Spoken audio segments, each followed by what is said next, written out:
been southbound, I've been hellbound, riding on the midnight train. Going too fast now, think I'll slow down, standing. All right. What's going on, guys? Hey, Tristan and Tony here with the Zero Duck 30 podcast. We are so excited today, you guys. First time for us to have Delta Waterfowl on the podcast, and we're super lucky to have Cyrus Baird. He's the Senior Director of Government Affairs for Delta Waterfowl. Thank you for coming on the show today there, Cyrus. I appreciate it, Tony. Tristan, thanks, guys. Thank you. Yeah, thank you. We know you guys are busy. So, Cyrus, if you would, just give a little bit of background about yourself, who you are as a person, that kind of thing, and let's just take it from there. Sure. Oh, man, where to begin?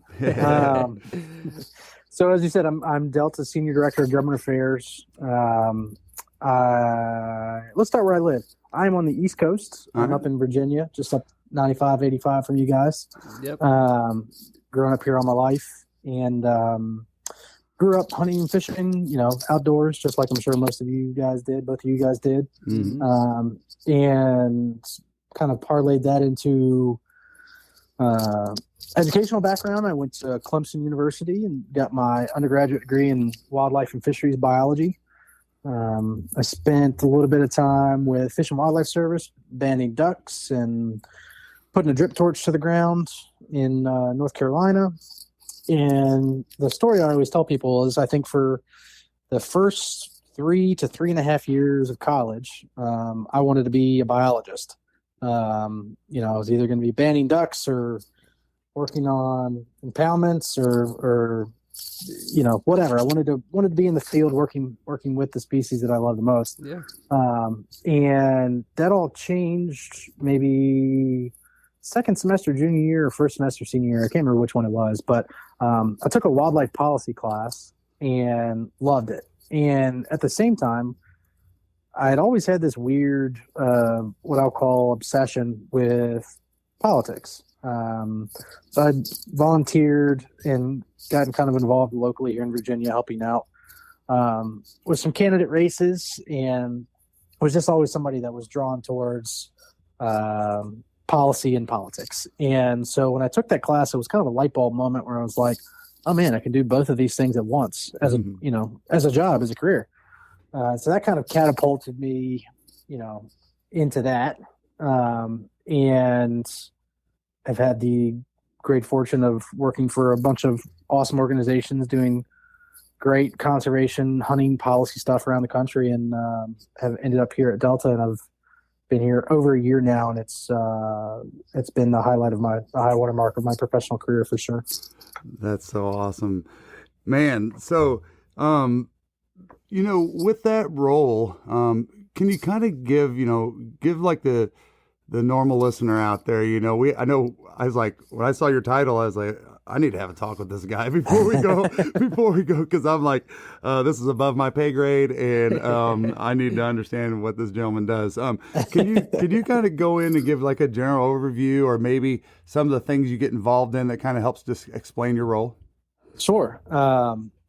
Yeah, not diminishing my work at all, but my title does sound a lot more scary than, or more official than kind of some of the stuff. But again, not to discredit anything that I do. But so basically what I do is I am Delta's, I would say, liaison for state and local policy efforts. So if there is a state issue, whether that's in a state legislature all across the country, or some type of administrative or regulatory issue in a state fish and wildlife agency, for you guys it'd be Georgia DNR or something like that, that impacts ducks and duck hunting, I'm on it. And at the same level, even zoomed in, even closer, on a granular level, I do the same thing on a local effort. So, local board of supervisors, county commissions, city of Oklahoma, city game and fish commission. So like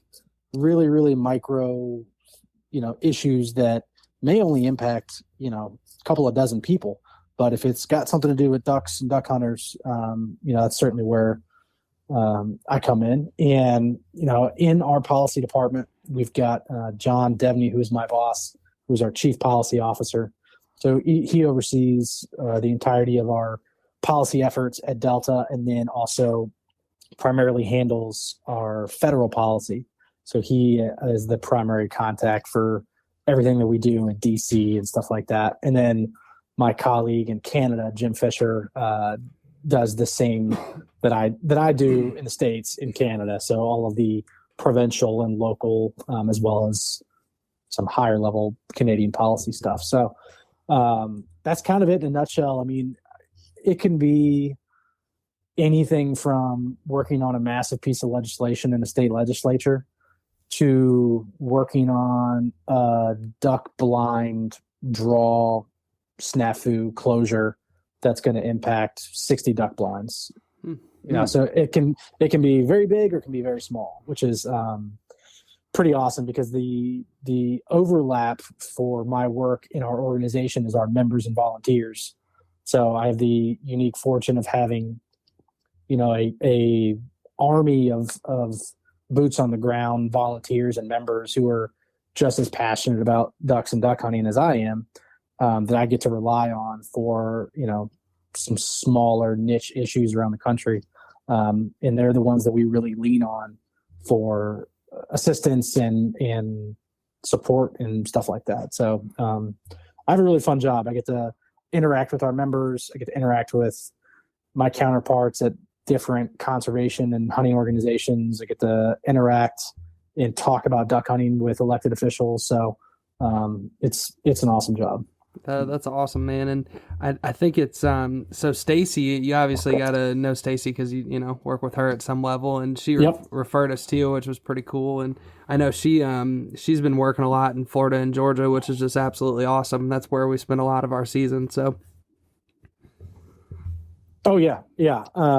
Stacy's been great. She came on maybe earlier this spring, right over the summer, and has already made a tremendous impact in both of those states. And I think that, you know, the growth in that region too is not solely tied to any one thing, but I think is a good example of how policy work around the stuff that we care about can drive kind of enthusiasm and, you know, support around like a chapter network for an organization like Delta. So it's been something that has been awesome for us. Absolutely. Yeah, that's cool. You know, it takes a little bit of common knowledge to realize that our habitat is just shrinking away. It's so easy to see it on the coastal cities where there's a lot of high population and stuff. Like I know it's going nuts on the West Coast, you know, California continues to grow, you know, and same thing in Florida and along the coastal areas, especially in the Atlantic Flyway. But I mean, it's happening everywhere. But I think it's got so much more impact because of money, tourism, everything else to the coastal sides that it's definitely important to have somebody at your level to be able to go in there and, you know, you know how a lot of these work. It's whoever screams the loudest, right? Like, you know, and the presence and the facts and all that stuff. You know, I'm being very general when I say that, but so Cyrus, help explain to somebody that's kind of new to waterfowl or new to organizations. You know, we're familiar with some of the other organizations out there, but, you know, help our listeners understand who is Delta Waterfowl and what is the purpose of Delta Waterfowl? Sure. Well, it's kind of timely. We are recording this today. We just had our 111th birthday yesterday as an organization. So that's cool. Definitely one of the older, if not the older, I think maybe Boone and Crockett Club might be older. I have to check that, but definitely one of the oldest conservation organizations in the United States and Canada. So, you know, we started out primarily as a research organization. And I would say that is still obviously something that we are known for. But that was kind of our bread and butter for, you know, several decades. We have a major research station in Canada, and a lot of very impactful waterfowl research in the last, I'll say, quarter century to half a century have come out of either our shop or somebody, you know, a PhD student with us or something like that. So, you know, we kind of were, I don't want to say quiet, but we were not a massive hunting conservation kind of organization. We were a waterfowl research organization. And, obviously that has changed now. I mean, we are a very large, waterfowl hunting organization. The thing that I think I like the most is we are an organization for duck hunters. I mean, that's our tagline, the Duck Hunters Organization. So, what do we want? We want more ducks over duck hunters' decoys every fall. And so that mentality and that focus goes into everything that we do. We've got 4 kind of main pillars of the organization that we kind of house all of our work under. Our duck production and everything that goes along with that, research and education, habitat conservation, and then Hunter 3, which is hunter recruitment, retention, and reactivation. And so in each one of those pillars, the goal is, again, to put more ducks over your decoys, to have more ducks and more duck hunters. And so it's been, like I said, it's the high water mark of my professional career, because I'm such a passionate hunter and such a passionate waterfowl hunter that it's, I get to get up and go to work with people who talk about hunting, live hunting, want to go out every day and hunt. And so it's been, awesome. So, we've grown tremendously in the last 4 or 5 years in the total number of employees that we have and kind of our presence across the United States and Canada. But, we were kind of a little known research organization there for a long time. And then have since obviously expanded exponentially. So that's kind of how we got our start. Very interesting. It's always cool to hear the backstory of when or how something started. And so many times you hear about how organizations have to diversify or whatever. But it just sounds like to me that a bunch of people were studying ducks and got addicted to it and said, "Hey, we got to start helping some hunters out," And it's and like I said, that all of that, the research driven, data driven, science driven stuff on waterfowl production, on predator management, on everything to do with waterfowl ecology, everything like that, that is still very true and a core tenet of the organization. So it's not like we shifted towards, being a quote unquote hunting organization. It was like you said, it was, we're I'm sure it was a bunch of guys back then who liked hunting and, researching ducks and waterfowl and stuff like that, and just kind of formulated into it.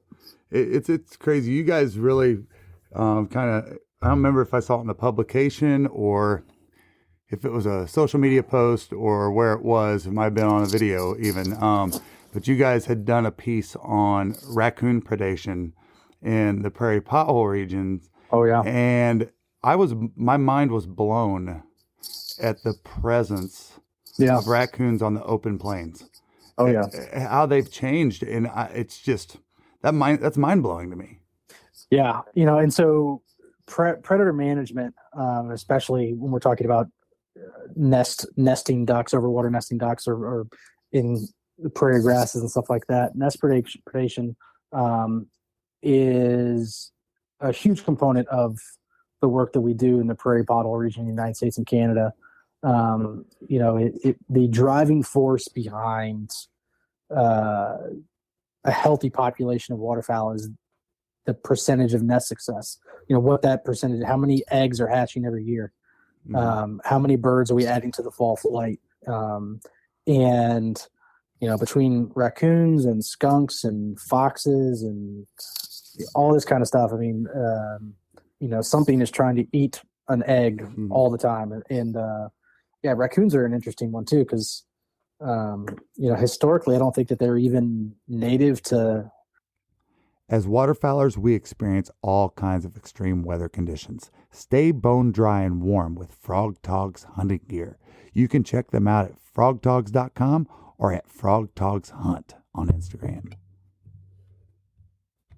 I have to go back and check on that. I can't remember from my Wildlife 101 course, but I don't think that they're even native to that part of the plains. But what happened was, the large kind of apex predators, so the grizzly bears and the bears and even the wolves and coyotes and stuff like that, are kind of extirpated from that region, and so you get a large influx of these mesopredators.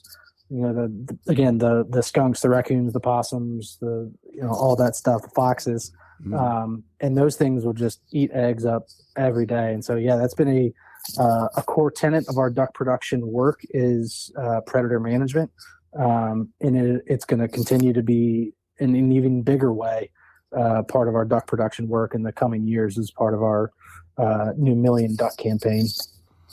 Cool. And I'm going to throw a curveball at you. All right. But with you guys, and this is just maybe asking a dumb question, and the answer might be out there and I just have never seen it. It's obvious that birds of prey on ducks. I mean, we all see it all the time, whether it be eagles, red-tailed hawks, Cooper's hawks, all these different hawks. How much do they impact birds on nests and young ducklings? Are they a major contributor or not so much during the nesting season? Yeah, that's a good question. I would assume first and foremost that the folks in our actual biology department, our chief scientists and stuff like that would have better numbers than I, at least on the top of their head. But I would imagine, and this is Cyrus' personal, thoughts thrown out there. I would imagine it's not as impactful as we think.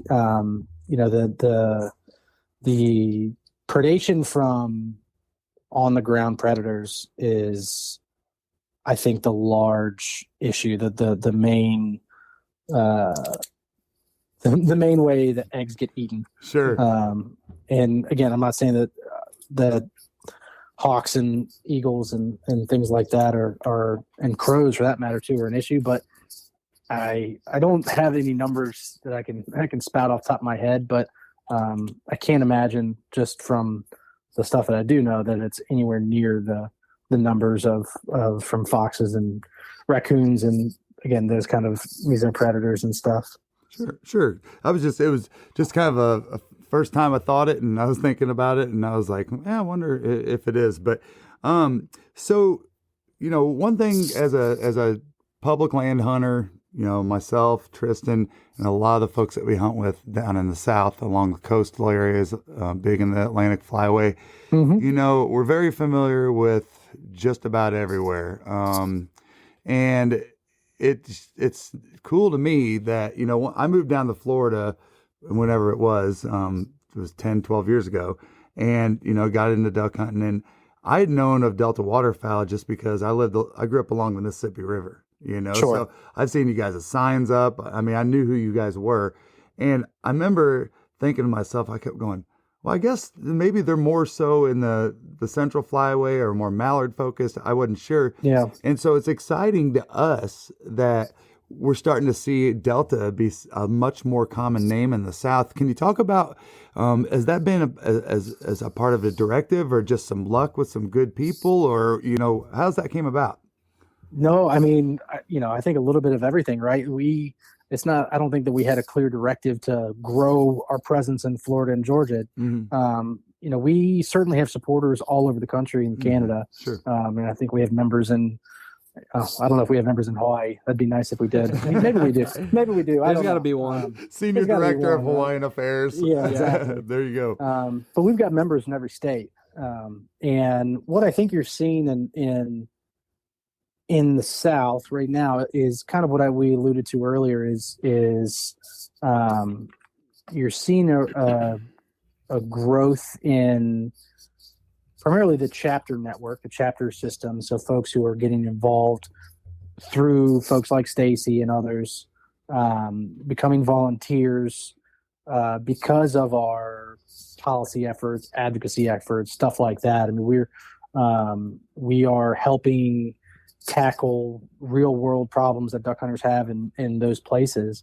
And I think that is just translating into, kind of natural growth for the organization, for our members, supporters, volunteers, donors, whatever you want to call it, in those areas. And so it's been, great. And something that, I think is an easy blueprint model for success for, other places, other policy endeavors, stuff like that around the country. So, as somebody who is in the Atlantic Flyway and has grown up in the Southeast and all that stuff, it's exciting to see how big we are getting now in places like Florida and Georgia. That's cool. One thing that you know Travis Thompson, right? Yeah. Oh, yeah. Yeah. In fact, I was on the phone with him for over an hour today. Yeah, he's awesome. Well, he talked about, how sometimes you don't really understand why there's certain policies or things or rules or laws. And, I can't remember the exact scenario he was talking about, but basically he went in and dove into and researched it and learned about everything. And then I think it had to do with like spraying in Florida. And he started to realize that, okay, now I'm starting to understand some facts here and I'm getting a bigger picture other than they're taking my habitat. You know what I mean? Yeah. Yeah. That's got to be one of the things that I can see, with you guys being the Duck Hunters organization is helping us duck hunters that can't get inside the walls or don't to get the facts, to understand what's going on. If a certain area has got a concern, that's a WMA, for example, and we know that, hey, history tells us that if we do this to it, the ducks will be fire. And then there's so many repeated, and I'm not going to point the finger at anybody specifically, but there's so many repeated things that you see as a duck hunter, up and down the East Coast, Southeast, where you see this. I mean, it's everything has been, right? Yeah. And so it's really cool that you guys are becoming closer to those parts so that we can get a better understanding from you what's really going on, Yeah. Oh, yeah. I think it was Garden and Gun or another magazine or publication here in the last couple of years. They had a good article. It was like the death of the Southern duck hunter or something like that. Mm-hmm. And it was, it talked about everything that, people from Virginia down to Florida kind of have to deal with if you're the average Joe duck hunter. And it's a lot. So yeah, I get up every day and get to talk to people about duck hunting and get to talk to people about waterfowl conservation, and whether that they are a director of a state fish and wildlife agency, or if they're a county commissioner, or if they're Tony and Tristan and stuff like that. So it's I'm constantly on the ball with or try to be anyway, with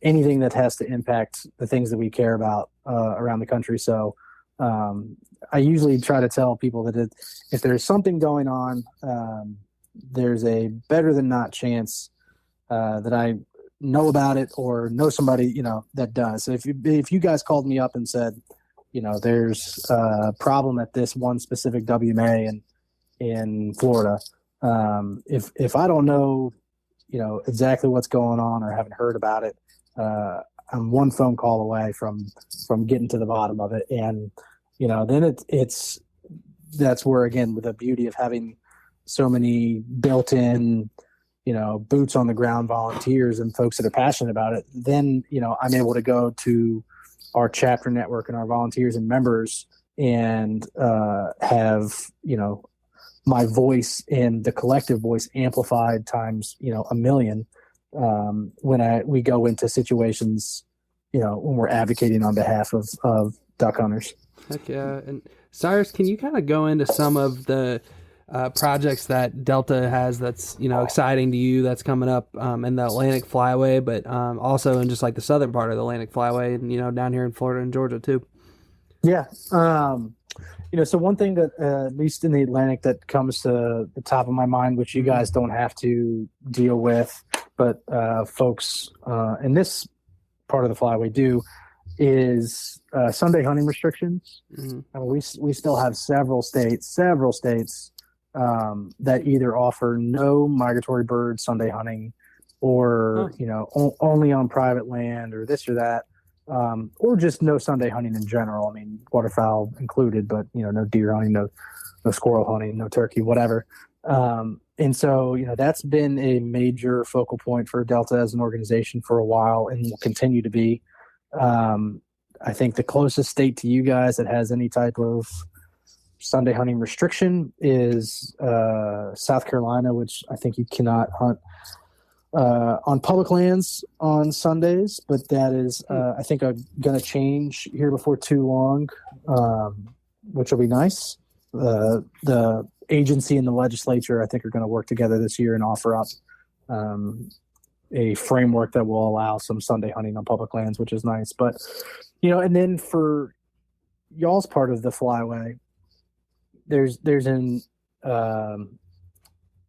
a mechanism that is run. There's a rule that runs through the United States Fish and Wildlife Service. Mm-hmm. It's a really long title, but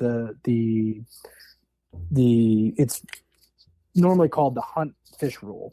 Okay. So this is an administrative or regulatory procedure every year by which the Fish and Wildlife Service offers up places on their refuge system to increase access or open up access entirely. Oh, nice. In 2019, the Trump administration opened up somewhere in the ballpark is like 2.1 or 2.2 million acres across the country to new hunting and fishing opportunities. Mm-hmm. The year after that, it was like another 2 million acres. And we just got through with this year's cycle, and they opened up 19 new national wildlife refuges this year. Wow. And 12 of which are now open to either first-time, new, or increased waterfowl hunting opportunities. That's great. That's awesome. And all of those are in the Atlantic Flyway this year. Wow.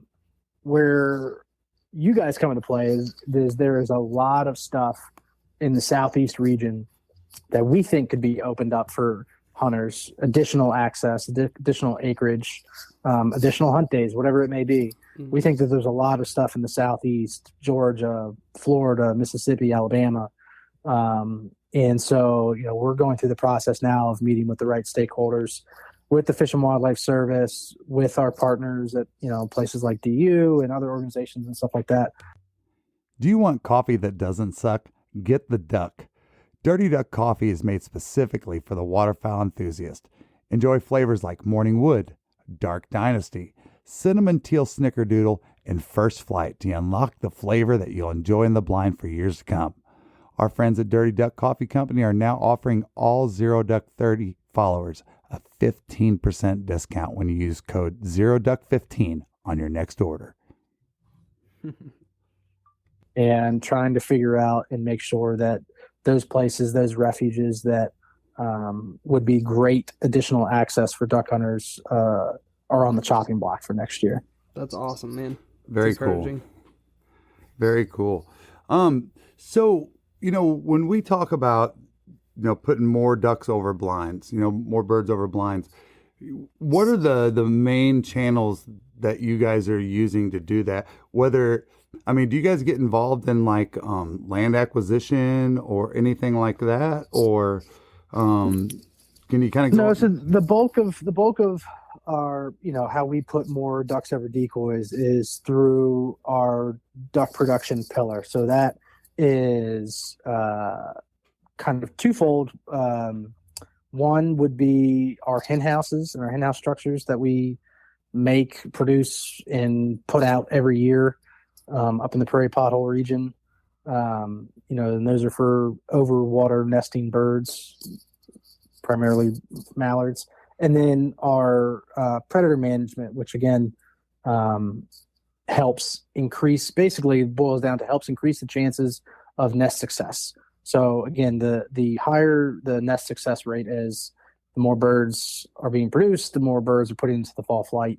And so, those have, we've got 20 to 30 years of hard scientific research that shows that our predator management efforts and that our hen house work has a measurable impact to the waterfowl populations. And so, what we just launched here back in August at our first ever expo in Little Rock was something called the Million Duck Campaign, which is we are increasing exponentially our efforts in both of those areas. So our hen house work and our predator management work. And again, using that data that we have for the last 2 decades, we've been able to figure out, okay, if we put out this many hen houses, we know that that's going to account for X number of ducks every year in perpetuity. And if we do X amount of trapping in these regions, or across the landscape in the prairie pothole region, where the vast majority, if not all of the majority of the North America's waterfowl go back to nest and hatch ducks every year. If we increase our trapping efforts there, we can basically assume it's going to increase the fall flight by X number of ducks every year.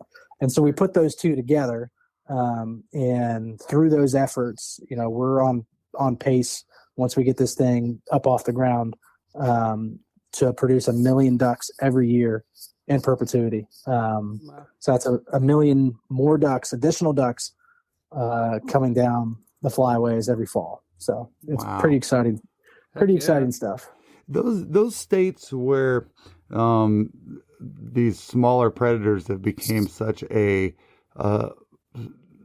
such a strong presence there, has the numbers went up, and has the states in those areas identified that, hey, the ducks need some help, and let's play the sorry card here, and we can trap more coons or whatever it might be? I think both of those, the two biggest states in the States, at least, are North Dakota and South Dakota. And I think both of those state fish and wildlife agencies recognize and understand the importance and the role that predator management plays in nest success and plays in, the population levels of migratory waterfowl. And so,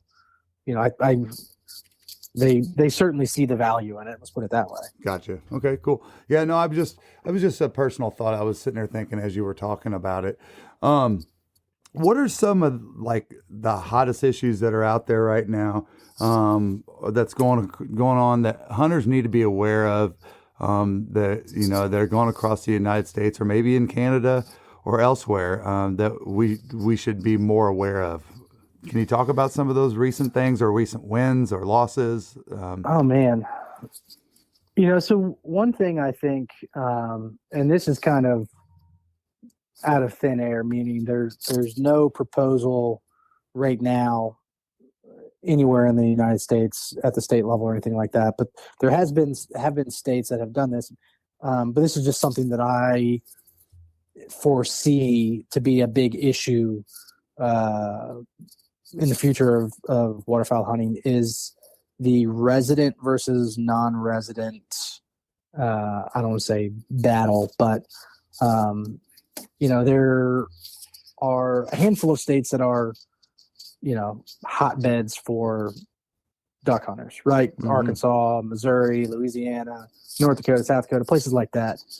And, with that comes increased pressure from non-resident hunters. And you've seen some states in the past, 5-6 years enact policy changes to, I don't want to say limit the number of non-resident hunters, but it confines them to a finite amount of days, or it limits them to only certain areas and certain days. Like Arkansas, they've got different rules. In South Dakota, I think non-residents only get to hunt there, or North Dakota rather, you only get to hunt there for 1 7-day period, or maybe it's 2 7-day periods, something like that. You can't go to as a Georgia resident, you can't go to North Dakota for the full season and hunt. Sure. And so I just think that's going to be a bigger issue in the future. My previous job, as I worked at Safari Club International, so that's all of hunting, including big game hunting.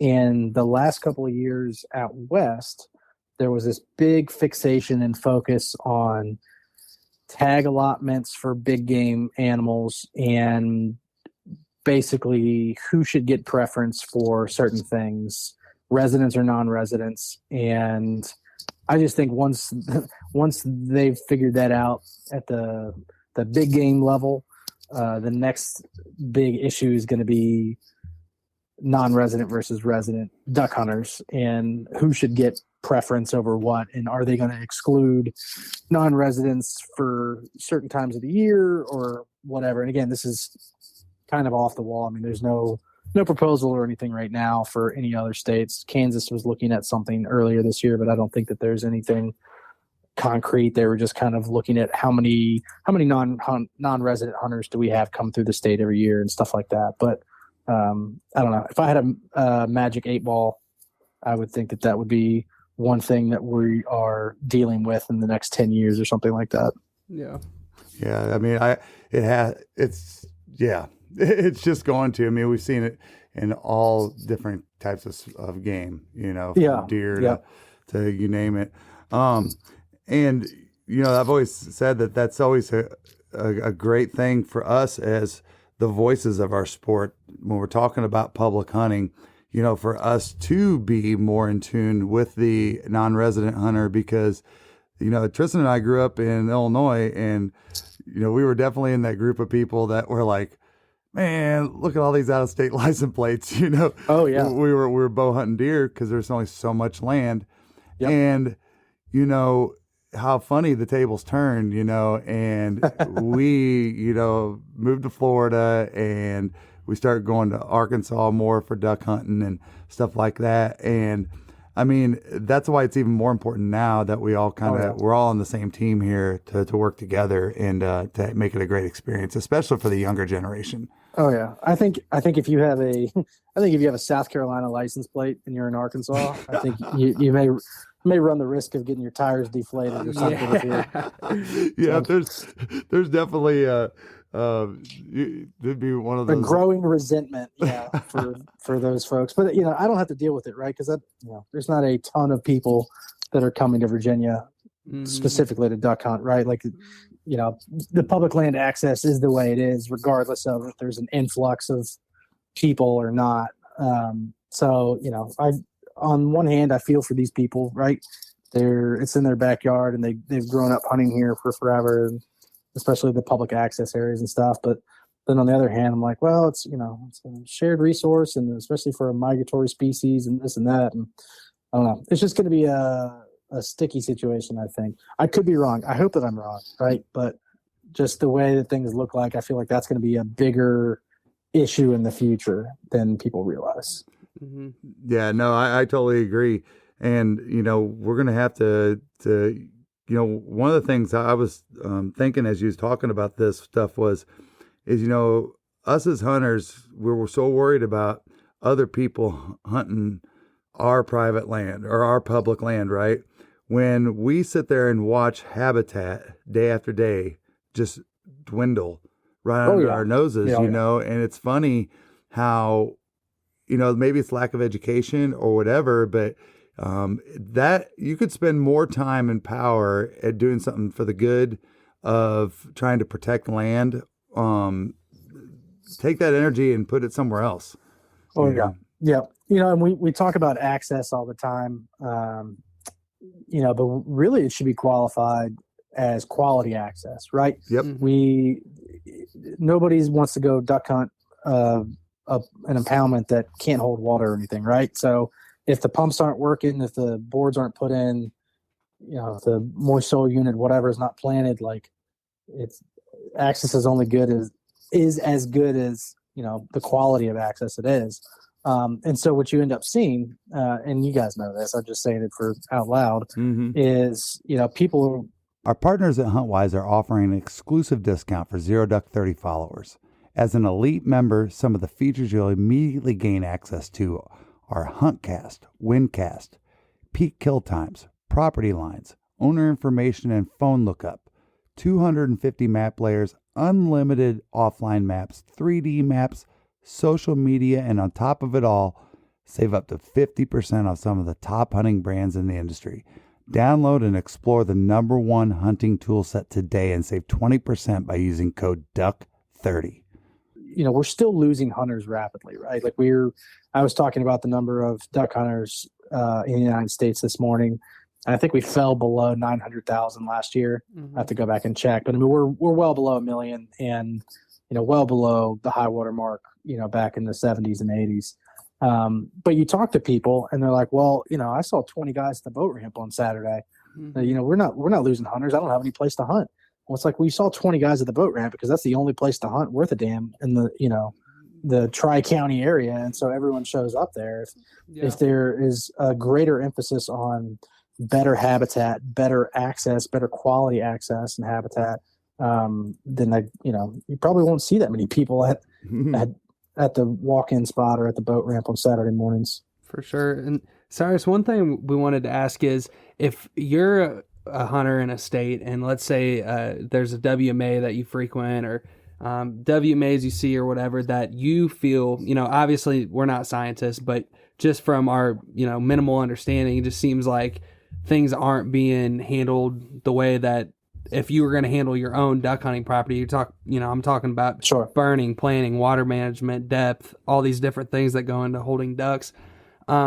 Is there is there somebody within Delta that you can reach out to about wanting to get some initiative going on a WMA near you? Or is there a state, is that something you'd reach out to a state official about, or what would you suggest on something like that? Yes, to both of those. So first, somebody within Delta, one of two things. You can, you being whoever's listening to this, can certainly funnel that through whoever your Delta regional director is. And they're all on our website. We also have a form on our website for things just like this called the Defending the Hunt form, and it's for scenarios just like this, where you go put in your name and say this is the issue, and it gets routed to me and a couple other people. Secondly, I would say certainly anybody can approach me about any of these problems. And what I would tell them is, first and foremost is let us establish some type of conversation, set up some talks with the State Fish and Wildlife Agency, whoever manages the property, and talk to them about what issues we see, and very well in a lot of the cases may be, we had a really dry year last year, or we had a really wet year last year, and we couldn't get in and do the work that we needed to do. We couldn't get in and burn something, or we couldn't get in and fix these pumps. But it's going to be really dry this summer, and things are going to be fixed, and the water will be back, and the ducks will be back next fall. So, a lot of the times it's I don't want to say miscommunications. It's this kind of under communications from folks in state agencies and stuff like that. But then the second thing that I would say is, beyond reaching out to those folks, and their day job is attend State Fish and Wildlife Agency commission meetings, board meetings, whatever the structure is for your state. Attend those commission meetings. They're really kind of unattended by, especially duck hunters, but hunters in general. And all those meetings are open to the public, and they have agendas and stuff. But every single time they offer up space for the general public to talk about stuff, and it's a great vehicle, mechanism, avenue, whatever, to bring things like these up, and say, hey, we're hunting out at whatever WMA, and we used to see thousands of ducks there every year, and we just haven't been seeing the birds. And we'd love to talk to the waterfowl biologist in the state about it, or we'd love to talk to the WMA manager and stuff. So yeah, to the extent that folks can get involved with their State Fish and Wildlife Agency commissions and stuff like that, the public meetings, like those are a great source of information and a great source of connecting duck hunters with the people that are managing those properties. That's awesome advice. That's awesome. Awesome stuff. Good stuff. Well, one thing that we promised Cyrus is that we're going to make sure we're respectful of his time today. He's got a busy schedule and got to close out the day. But before we get off here, Cyrus, how can hunters get involved with Delta Waterfowl? How can we be boots on the ground, start getting involved in, local banquets, things like that? Can you talk a little bit about what are some ways that how people can, obviously it's not just your finances that they're looking for, but money, it does take money, folks, to do these things, but you can also volunteer your time. What are just some quick ways that people can get involved? The easiest thing, at least for finding an event near you or finding a chapter near you, is going on our website and just doing that, looking up, the closest chapter to you, reaching out to either our regional director or the chapter chairman, president, whatever, and saying, I would like to become more involved. I'm telling you, our chapter networks are even if you don't duck hunt, it's just a great place for camaraderie and folks with shared ideas talking about the outdoors and conservation. So that's the easiest way to kind of get involved, at least on the volunteer side, membership side. On the advocacy side, like I said, I have the unique pleasure of getting to use all of my boots on the ground, all of our supporters and members whenever we have issues pop up. Is we have a pretty neat advocacy tool called the Duck Hunter Action Alert System. It's not an app, but it's a tool that you use on your phone, or you can use it on a tablet or your computer.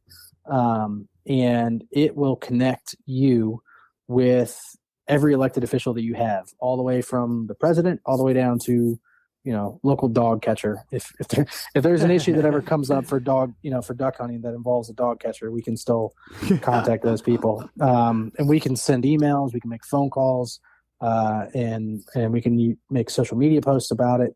And it's all from, again, the main design of it is to be used on your phone. So you could be sitting in your duck blind and you'll get an action alert on your phone about, this would never happen, but the state of Georgia is trying to close down duck hunting. And, we will send you that email and connect you with, everyone that we need to talk to. So the director of Georgia's DNR, the Governor Kemp, everybody up and down, all the way to, we'll reach out to the president. And it's a pretty neat little tool, and that's, really easy to sign up for. It's on our website, but folks can also text Delta Waterfowl to 52886. And just that's simple, just Delta Waterfowl to 52886.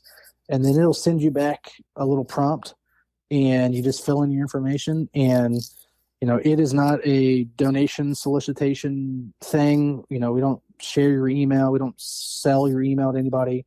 We don't send you emails on, from this system on the latest gear or duck boats or anything like that. It's designed to, when you get an alert from us on this system, on this tool, it means that there's something that's impacting ducks and duck hunters in your area, and here's how you can become involved. So that's the easiest way to do it, at least on the advocacy side. That's awesome. Well, I'm doing that as soon as we get off the phone. Me too, yeah. I mean, we're members of Delta Waterfowl, undoubtedly, but but to have that, man, I mean, just whoa, hey, I mean, that's a very, very smart tool that you guys created. Oh yeah, it's very, very impactful too. We had a bill in Congress, the Return Act, if for anyone listening that is familiar with it, but basically for those, it was a bill that would basically diminish the Pittman-Robertson Act, which is the main source of funding for state fish and wildlife agencies. And we sent out an alert through this system, and I mean, within like the first 48 hours, had like 75,000 emails from our members to members of Congress. Wow. Awesome. To the point where, some people who were co-sponsors of the bill signed off and took away their, basically said, I don't want to be a co-sponsor anymore. So it has real world effects. That's for sure. That's great. Very cool. Well, man, thank you so much, Cyrus, for being on. I'd love to have you on again at some point, and just I think it's a great thing. Maybe we can get on and do something short, here and there, just a quarterly check-in on some of the hot things that are going on around the country. Maybe some of the things you might want to help to get out to other people, and we'd love to have you back on if we could. Let's do it. Let's do it like January after. So state legislatures normally come in. A lot of them do normally come in around the first or second week of the year. And so that's kind of the busy time for state activities between January and end of March or something like that. So I could give a brief update on kind of what bills and legislation across the country are going on and stuff like that. Yeah, that'd be great. Awesome stuff. Well, thank you again, Cyrus, and again, thank you so much for taking time out of your busy day to sit down with us. Yeah, absolutely, Tony, Tristan, I appreciate it, guys. Yes, sir. Thanks, Cyrus. All right, take care. Yeah, have a good one. I've been southbound, I've been hellbound, riding on a midnight train.